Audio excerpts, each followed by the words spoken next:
व्याकरण अभ्यासक्रम व सराव संच इयत्ता 10वी भाग 1 पाहणार आहोत, ज्याच्यामध्ये वाक्यप्रकार व वाक्यप्रकार ओळखणे हे आपण सर्वात पहिले पाहणार आहोत. त्याच्यामध्ये वाक्यप्रकार व वाक्यप्रकार ओळखणे आपण कसे ओळखायचे याच्यात पाहूया. मराठी भाषेत बोलताना किंवा लिहिताना आपण वेगवेगळ्या भावना आणि अर्थ व्यक्त करतो.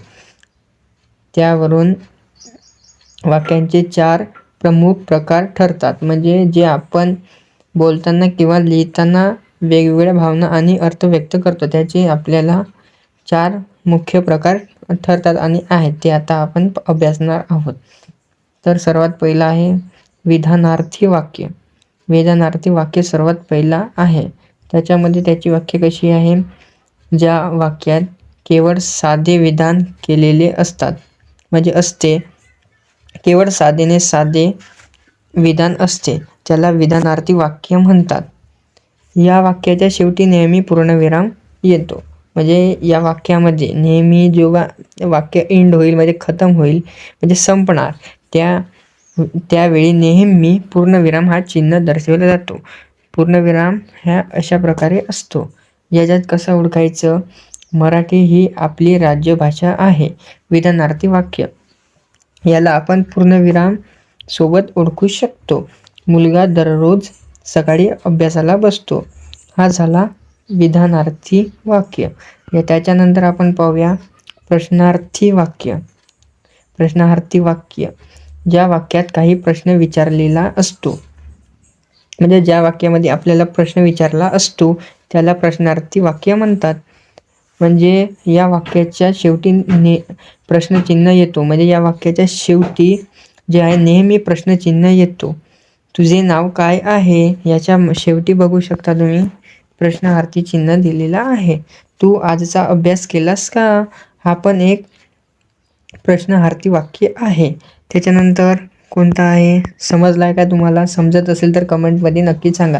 त्याच्यानंतर आज्ञार्थी वाक्य. आज्ञार्थी वाक्य कसं ओळखायचं, ज्या वाक्यातील क्रियापदाच्या स्वरूपावरून आज्ञा, हुकूम, विनंती, उपदेश, प्रार्थना किंवा आशीर्वाद या गोष्टींचा बोध होतो, त्याला आज्ञार्थी वाक्य म्हणतात. कशा प्रकारे ओळखणार, स्वरूपावरून, म्हणजे त्याच्यामध्ये त्या क्रियापदाच्या स्वरूपावरून आपण त्याला ओळखू शकतो. कसे, ज्या वाक्यात आज्ञा, हुकूम, विनंती, उपदेश, प्रार्थना किंवा आशीर्वाद असं दिलं जाईल त्याला आपण आज्ञार्थी वाक्य म्हणतात. तर उदाहरणात पाहूया, मुलांनो रांगेत उभे राहा. याच्यामध्ये या वाक्यामध्ये काय केले आहे बघा, या वाक्यामध्ये आज्ञा केलेली आहे, म्हणजे मुलांनो रांगेत उभे राहा. त्याच्यानंतर देवा सर्वांना सुखात ठेव. या वाक्यामध्ये देवाकडे प्रार्थना केली आहे सर्वांना सुखात ठेवण्यासाठी. कृपया मला तुझे पुस्तक दे. यामध्ये विनंती केली आहे, मला तुझे पुस्तक दे, कृपया विनंती केली आहे, याला म्हणतात आज्ञार्थी वाक्य.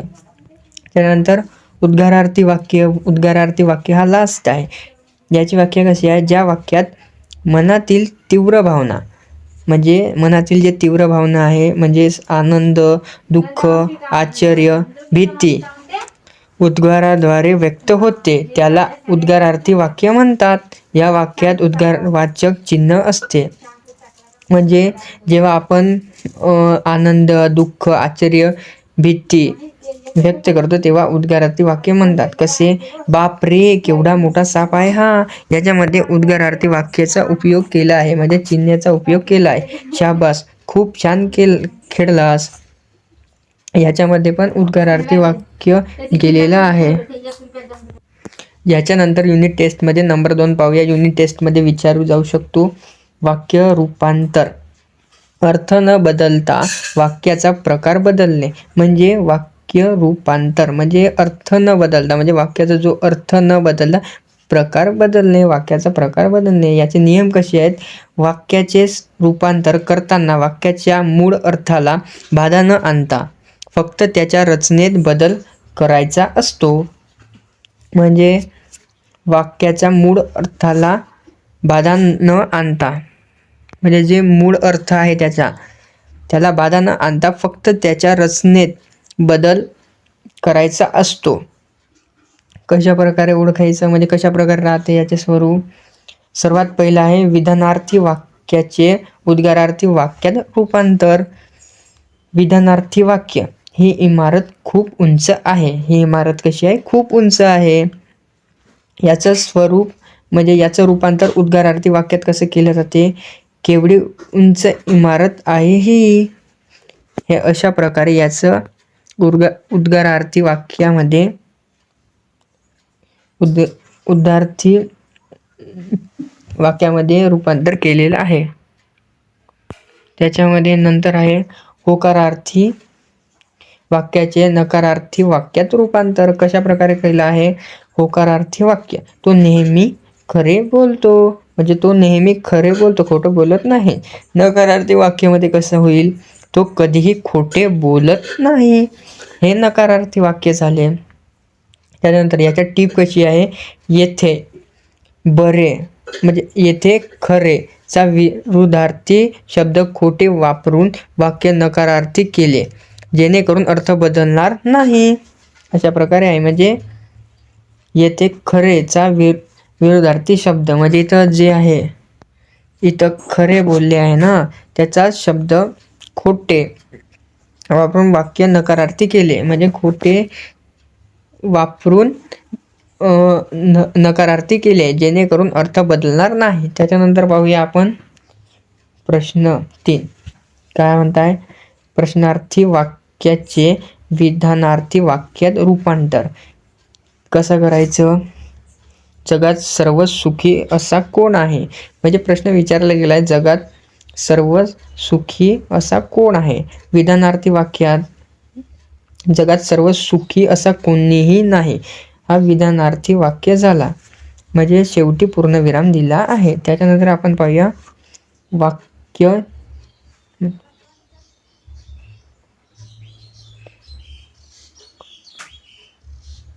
आता आपण पाहूया वाक्प्रचार.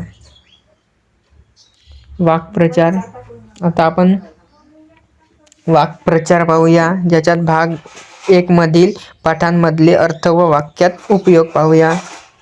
याच्यात सर्वात पहिला पाठ येतो बोलतो मराठी. याच्यामध्ये वाक्प्रचार कोणता येईल? कंठस्नान घालणे. कंठस्नान घालणे अर्थ याचा कसा होतो? ठार मारणे. विशेषतः शत्रूला युद्धात मारणे, यालाच आपण ठार मारणे असा म्हणू शकतो. वाक्यात उपयोग कसा कराल?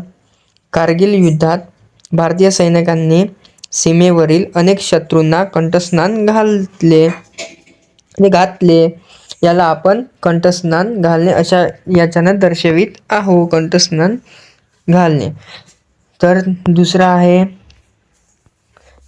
तगादा लावणे. याचा अर्थ कसा होतो? एखाद्या गोष्टीसाठी वारंवार पाठीस लागणे किंवा घाई करणे, म्हणजे वारंवार कोणत्या गोष्टीसाठी मागे लागणे, हे करायचे आहे म्हणजे करायचे आहे याच्यात घाई करणे, त्याला तगादा लावणे म्हणतात. वाक्यात उपयोग आईने राजूच्या मागे गृहपाठ पूर्ण करण्यासाठी तगादा लावला, म्हणजे गृहपाठ तू पूर्ण कर याच्यासाठी त्याच्या मागे लागले, त्यालाच आपण तगादा लावला असे म्हणतो. त्याच्यानंतर हातावर तुरी देणे. अर्थ कसा होतो? डोळ्यांदेखत फसवून पडून जाणे, म्हणजे डोळ्यांदेखत फसवून पडून जाणे, याला आपण हातावर तुरी देणे असे म्हणतो. याचा वाक्यात उपयोग कसा होईल? पोलिसांची नजर चुकवून चोर त्यांच्या हातावर तुरी देऊन पळाला, म्हणजे पोलिसांच्या नजर चुकवून म्हणजे पोलिसांच्या नजरेत न येता तो चोर त्यांच्या हातावर तुरी देऊन पडून गेला. त्याच्यानंतर पाठ 3 आजी कुटुंबाचं आगळं. याचं कसं होईल? कंबर कसणे. याचा वाक्प्रचार अशा प्रकारे आहे, कंबर कसणे. याचा अर्थ कसा होईल?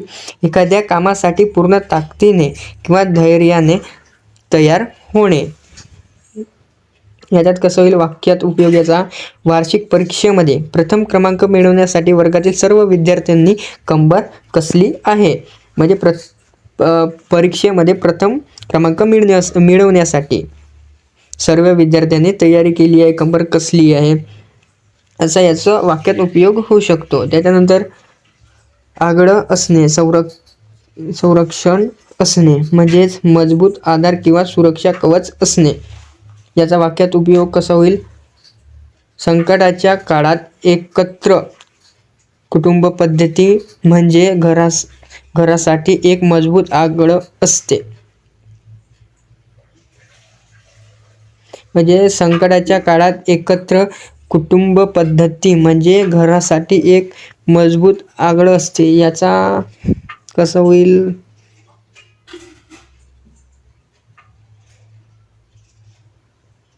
आगळं म्हणजे दरवाजा. नाही, लॉक जो राहते ना आपला, त्यालाच आपण आगळे म्हणतो. म्हणजे पहिल्याच्या काळामध्ये आगळा हा एक लॉक टाईपचा असायचा. त्यानंतर ढाळजात बसणे अर्थ घराच्या मुख्य प्रवेशद्वाराजवळील पडवीत विश्रांतीसाठी बसणे.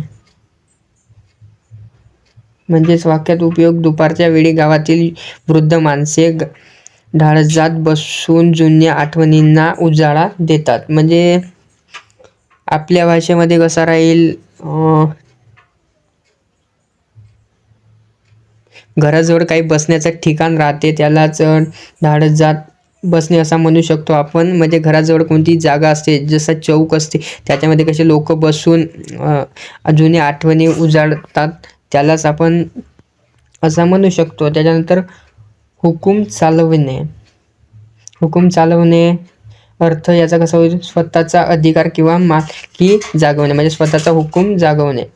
वाक्यात उपयोग कार्यालयात नवीन आलेल्या सहकाऱ्यांवर स्वतःचा हुकूम चालवणे योग्य नाही. म्हणजे नवीन कार्यालयात नवीन आलेल्या सहकाऱ्यांवर म्हणजे नवीन माणसांवर कधी आपला हुकूम चालवणे हा योग्य नाही. त्याच्यानंतर उत्तम लक्षणे पाहू.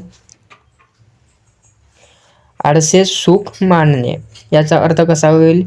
काहीही काम न करता आळस करण्यातच आनंद मानणे. म्हणजे कोणता पण काम नाही करायचा आणि त्याच्यातच खूप आनंद मानायचा. वाक्यात उपयोग आळसे सुख मानण्यामुळे माणसाची जीवन प्रगतीऐवजी अधोगतीकडे जाते. म्हणजे ते सुखाकडे न जाता दुसरीकडे म्हणजे विनाशाकडे अधोगतीकडे जाऊ शकते. म्हणून कधीही आळसे सुख मानायचे नाही. त्यानंतर पेज न घालणे.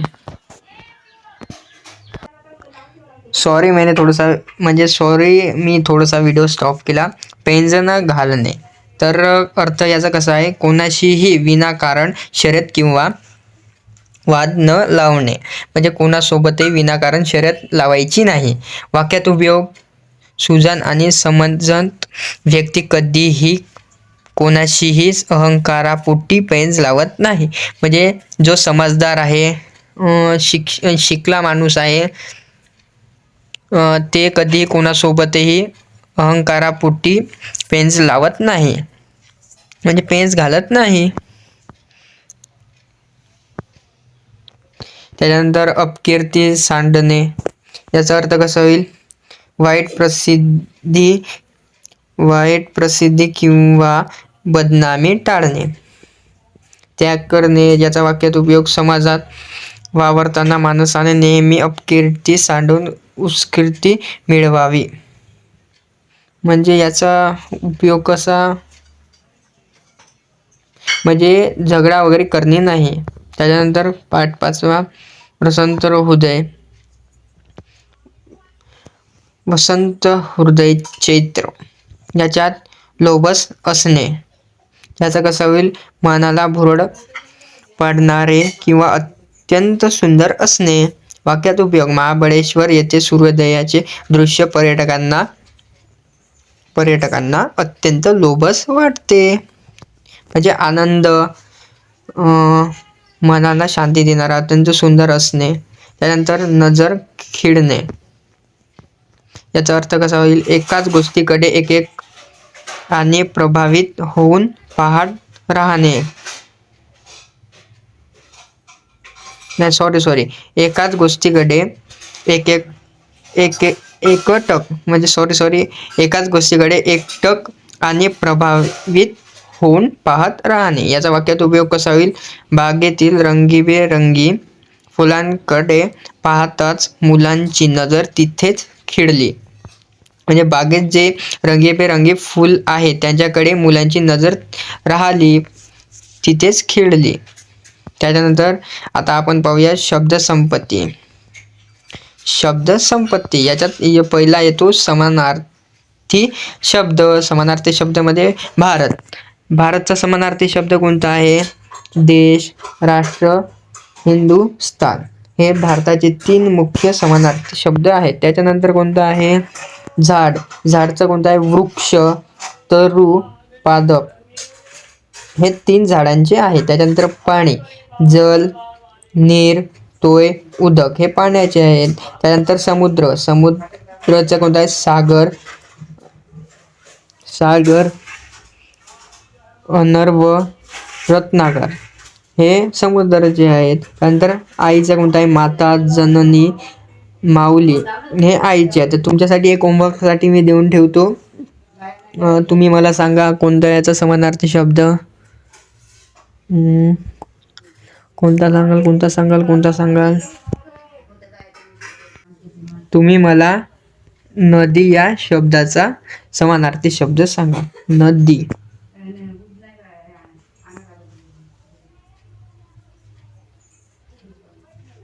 त्याच्यानंतर आपण पाहूया विरुद्धार्थी शब्द. विरुद्धार्थी शब्दामध्ये सुख, दुःख, आळस, उद्योग, उत्साह, नम्र, उद्घट. त्याच्यानंतर स्वतंत्र, परतंत्र, उपकार, अपकार.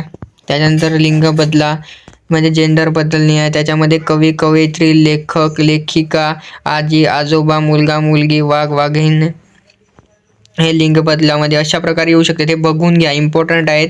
आणि जे चॅप्टर्स येतात त्या पाठांमधलेच आहेत. वचन बदला, झाड, झाडे, रस्ता, रस्ते, तळे, तळी, गोष्ट, गोष्टी, भाषा, भाषा. वचन बदलत नाही कधी. भाषाचा हा जो वचन आहे तो बदलत नाही. पेपरला येऊ शकतो, युनिट टेस्टला. भाषा हा इम्पॉर्टंट आहे. शब्दसमूहाबद्दल एक शब्द म्हणजे एकच शब्द लिहायचा आहे. म्हणजे एक वाक्य राहील त्याचा एकच शब्द. जुन्या काळातील दाराला लावायचा मोठा लाकडी अडसर. आगळ. मी म्हटलो होतो का? सॉरी मैंने एक बार वीडियो को स्टॉप किया था.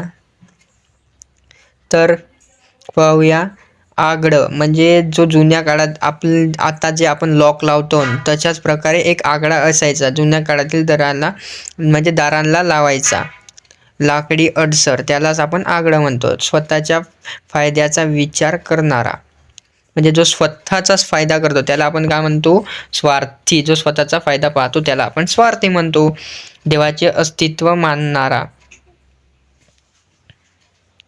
आस्तिक म्हणजे जो देवाचे अस्तित्व मानतो त्याला आपण आस्तिक म्हणतो. त्याच्यानंतर दगडावर कोरलेले लेख, शिलालेख म्हणजे जे दगडावर लिहिते त्याला आपण शिलालेख म्हणतो.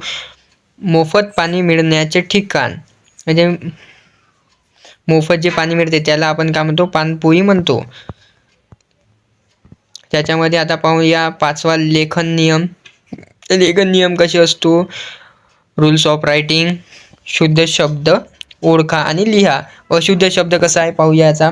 परीक्षा. परीक्षा अशुद्ध शब्द आहे. याच्यामध्ये पहा परीक्षाची विलांटी कशी आहे? शुद्ध र ला दुसरी विलांटी येतो. तर परीक्षा हा करेक्ट आहे आणि हा रॉंग आहे. त्याच्यानंतर आशीर्वाद. आशीर्वादला शला दुसरी विलांटी वर रफार असतो. म्हणजे शला दुसरी विलांटी असतो ना वर रफार असतो. त्याच्यानंतर कीर्ती. कीर्ती तशा प्रकारे राहते. जीवन. जीवन तुम्ही पाहून ठेवा, हे मोस्ट इम्पॉर्टंट आहेत कारण की जे पाठ येते त्या पाठामधलेच मी घेतलेले आहेत. त्यानंतर अशुद्ध वाक्य दुरुस्त करणे. नियम. मराठी व्याकरणात खाली, मागे, पुढे, वर ही शब्दयोगी अवयव मागील नामाला नेहमी जोडून लिहिली जातात. म्हणजे मराठी व्याकरणात खाली, मागे, पुढे, वर ही शब्दयोगी अवयव मागील नामाला नेहमी जोडून लिहिली जातात. कसे लिहिली जातात? अशुद्ध वाक्य पहा. अशुद्ध वाक्य कसे आहे? तो झाडाखाली बसला होता. याच्यामध्ये पहा स्पेस आहे, याच्यात स्पेस आली आहे, पण हे अशुद्ध वाक्य झाले. याला शुद्ध कसं लिहायचा? तो झाडाखाली बसला. याच्यामध्ये काही स्पेस दिली नाही, त्यालाच आपण अशुद्ध वाक्याला शुद्ध वाक्यात कन्वर्ट केला. त्याच्यानंतर आता पाहूया विरामचिन्हे. विरामचिन्हे पूर्णविराम पाहू शकता, मागे शेवटी राहतो तो. वाक्य पूर्ण झाले हे दाखविण्यासाठी वापरतात. मी नियमित अभ्यास करतो, याच्या मागे पाहू शकता तुम्ही पूर्णविराम दिलेला आहे. तर हा पूर्णविराम आहे. त्याच्यानंतर पाहूया स्वल्पविराम. एकाच जातीचे अनेक शब्द लागोपाठ आल्यास किंवा संबोधन दर्शवताना. कसं येतो? उदाहरणार्थ रमेश, सुरेश व अमोल मित्र आहेत. याच्यामध्ये स्वल्पविराम दाखविला आहे. त्याच्यानंतर प्रश्नचिन्ह. प्रश्नचिन्ह मागे प्रश्न असते, म्हणजे वाक्यात प्रश्न विचारला असेल तर वाक्याच्या शेवटी वापरतात. उदाहरणार्थ तू गावाला कधी जाणार आहेस? याच्या मागे प्रश्नार्थी चिन्ह आहे, म्हणजे प्रश्नचिन्ह आहे. त्याच्यानंतर उद्गार चिन्ह. उद्गार चिन्ह कसा राहतो? मनातील तीव्र भावना, आश्चर्य, भीती किंवा आनंद व्यक्त करताना. बापरे, केवढा मोठा वाघ आहे हा! याच्यामध्ये उद्गार चिन्ह दिलेला आहे. त्याच्यानंतर एकेरी अवतरण चिन्ह. व्याख्या. याची व्याख्या कशी आहे? एखाद्या विशिष्ट शब्दावर जोर देताना किंवा दुसऱ्याचे मत सांगताना. उदाहरणार्थ लोकमान्य टिळकांनी स्वराज्य हा माझा जन्मसिद्ध हक्क आहे अशी घोषणा केली. लोकमान्य टिळकांनी कोणती घोषणा केली? स्वराज्य हा माझा जन्मसिद्ध हक्क आहे. त्याच्यानंतर याच्यामध्ये पाहू शकता एकेरी अवतरण चिन्ह दिलेलं आहे. कोणतं आहे?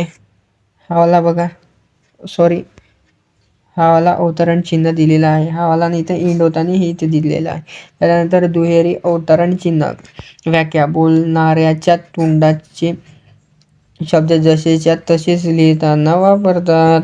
याचं उदाहरण कसे आहेत? गुरुजी म्हणाले, नेहमी खरे बोलावे.